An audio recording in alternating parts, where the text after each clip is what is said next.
Hey, what up, fellow Nintendo enthused viewers? I'm Derek from the She Says Game channel, letting you know that we're going to be discussing the Nintendo NX, going over some topics like our thoughts on how powerful it is, how it might mix handheld and home console markets together, and how, whether, and if it has any connection with Miiverse or Nintendo's mobile strategy. I think it's a great discussion. I might have a little bit of personal bias, but hey, you be the judge. Alright, let's get started. So I want to start off by talking about what you think the NX is actually going to be.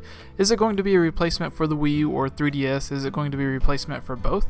Now, Nintendo said that it won't be, and they will continue to support the Wii U, and the NX is a third platform, but this is the same thing they said about the DS and the Game Boy Advanced, and hopefully by now everyone realizes how big of a lie that was, and can see that yes, the DS was the true successor to the Game Boy Advanced.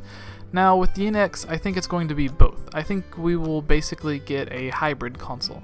Think of this as Nintendo's version of the PlayStation 4 and PlayStation Vita using Remote Play.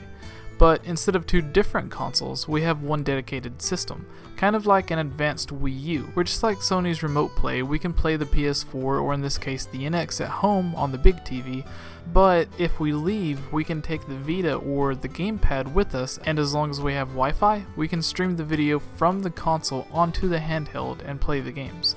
But if we don't have Wi-Fi, we will still have all of the mobile games or handheld games that can run on the gamepad itself.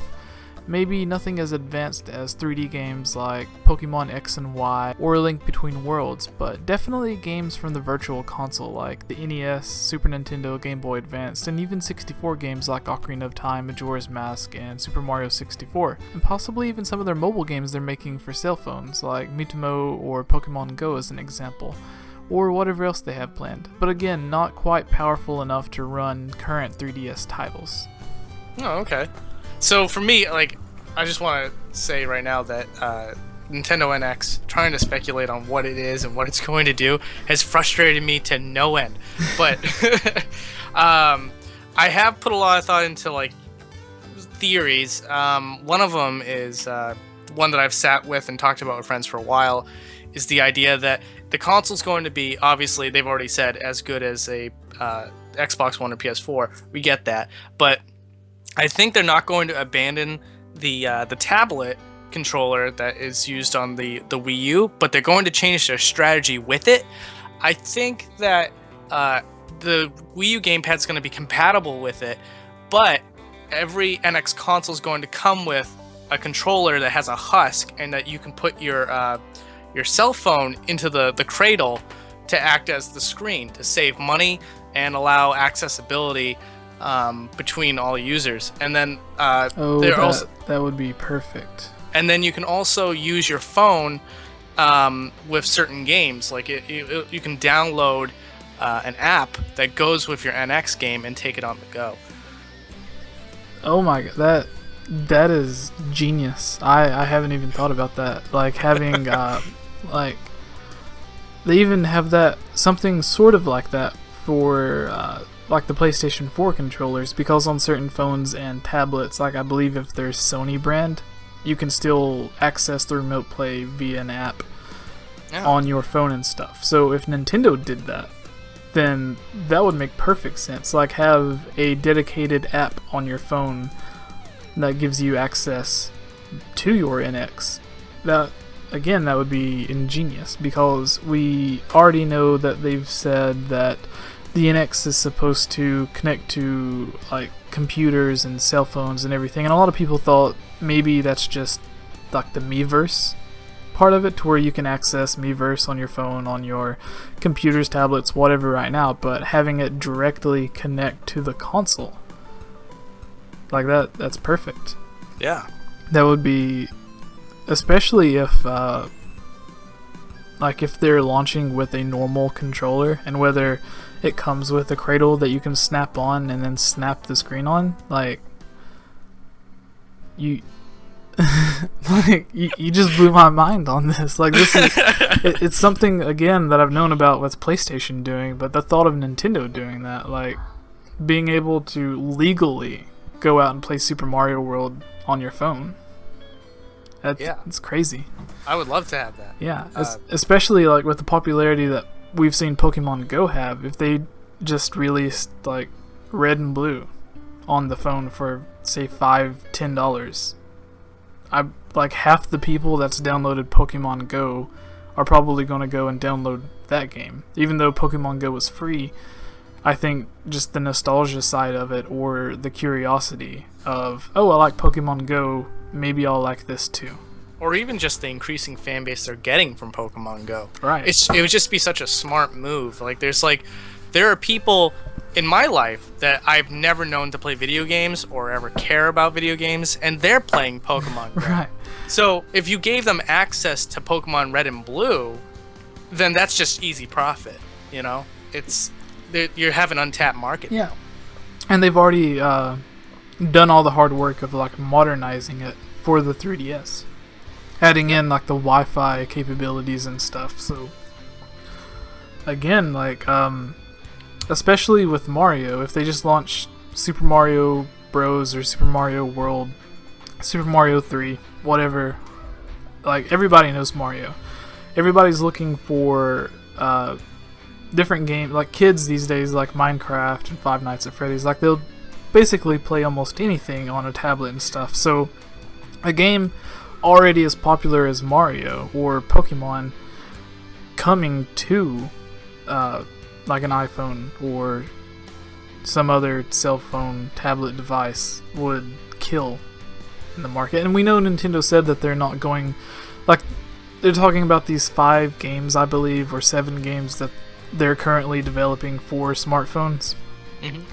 That they're new games built specifically for your phone and not just throwing old games on the market. Like, if they have one game launch, and then they have an older game launch, and then another new game launch, to where they have those 5 dedicated brand new titles come out, but they also have these in-between remakes or ports of classic games, I think that would be the best way. And then if they had it launch on the NX app, like if that's something that they also used to announce during the NX launch, that would be, again, like I think Nintendo has nowhere to go but up from this. For sure. Especially coming off the Wii U. I think, I guess the real concern, if we were to put ourselves in the shoes of Nintendo, is just how much of yourself do you give to the cell phone market, because you still want to have a grip on the console and handheld market. So I think you got your head in the right place. I think doing the older Pokemon games is a smart move, because it's so old at this point anyway. But then you can use that software, whether it's Pokemon Go or even just a virtual console title like that, and have ads pop up for the new Pokemon. Make sure that's on your actual Nintendo dedicated console. I think that would really motivate people to actually invest in a Nintendo console and not have to relive something like what happened with the Wii U, unfortunately. I think if people are more like have more brand awareness to what Nintendo's putting out, I think it would just add to Nintendo's success. Alright, I had to start recording again. Like, I stopped it because it got to almost 9 minutes. I didn't want it to cut out in the middle of one of us talking. Oh, no That problem happened on the last episodes. Like, I don't know if you watched them all the way through, but there were like seconds or 2-second gaps between some of the conversations. Oh yeah. Alright, but yeah, what you were saying, having these... let me start over. Yeah, so what you were saying, having these mobile versions of the games somehow bring people into the actual games that they're trying to sell for their Nintendo home consoles. Mm-hmm. I think the perfect way for them to do this is, say, if they have, say, this is probably a horrible example, like an endless runner Mario, to where Mario traditionally is a 2D platforming game. So if you just tap the screen and have Mario jump, whether he lands on a Goomba or jumps a gap to another area on the screen, like something simple like that. Obviously they're going to be coming up with something better, hopefully, but this is just an example. Say oh, you know what would make the best endless runner, by the way? Oh, what? No, this might upset the fan base, but F-Zero. Oh yeah. Yeah, that would. because it's such a fast-paced game to begin with. Like, if you just reformat it into an endless runner, it would work really well, I think.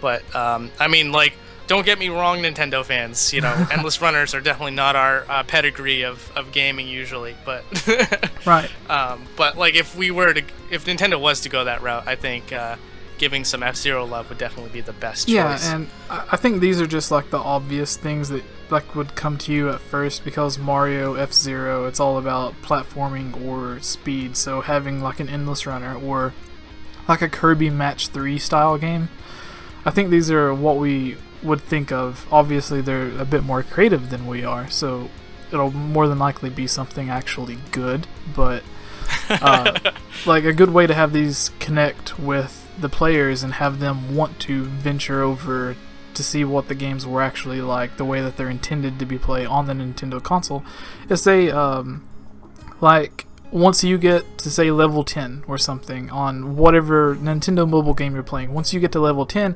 it's like, hey, you enjoy playing this game, here's 10% off of the actual Super Mario game that we just launched on the Nintendo NX. Or if you're playing like the Kirby Connect 3, if you make it to like some certain high score or you make it to the end of the game, it's like, hey, thank you for playing this game.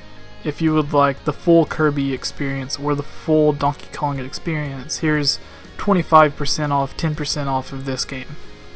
Yeah, and then that would be the perfect way to bring those casual gamers over. And we kind of see that a little bit with Mitamote, where the coins that you can collect every day while you're playing, you can use them to buy actual games for the 3DS. Yeah. So we're finally starting to see it. Like when 360 came out with achievements, I was like, why can't this be a tangible reward? Like, why can't I get like percentages off of future games by getting like a full gamer score or something like that? But we're actually now starting to see that come to fruition, which is really nice. Yeah, or like they have, it's not necessarily Nintendo, but they have Pokemon Go out right now. Say, I think the first version that they have out right now, you can catch all 151 Pokemon, like the original generation. Say if you catch 100 different Pokemon, if they had something that was like, hey, if you enjoy playing Pokemon Sun and Moon is coming out soon, here's 10% off. Like that would, as many people that play Pokemon Go, for them to see that and be like, oh, maybe I would like it. And then to look at it and see that the game actually does look really good. It doesn't look like how they probably think of Pokemon games. Because a lot of people will probably remember Red and Blue or the Game Boy Advanced games, to where they were top-down 2D games. And they didn't really look that great. Like at the time, yeah, but now we're playing games like The Witcher and Batman, Arkham, whatever. And we expect like really great graphics. So when you think of Pokemon games, if you think of those 2D top-down games, and then you see what Sun and Moon look like, maybe that's enough to convince them, oh hey, this actually looks like something I would be interested in again. Yeah, a huge generation gap. Right. Yeah, definitely. I could definitely see that. Yeah.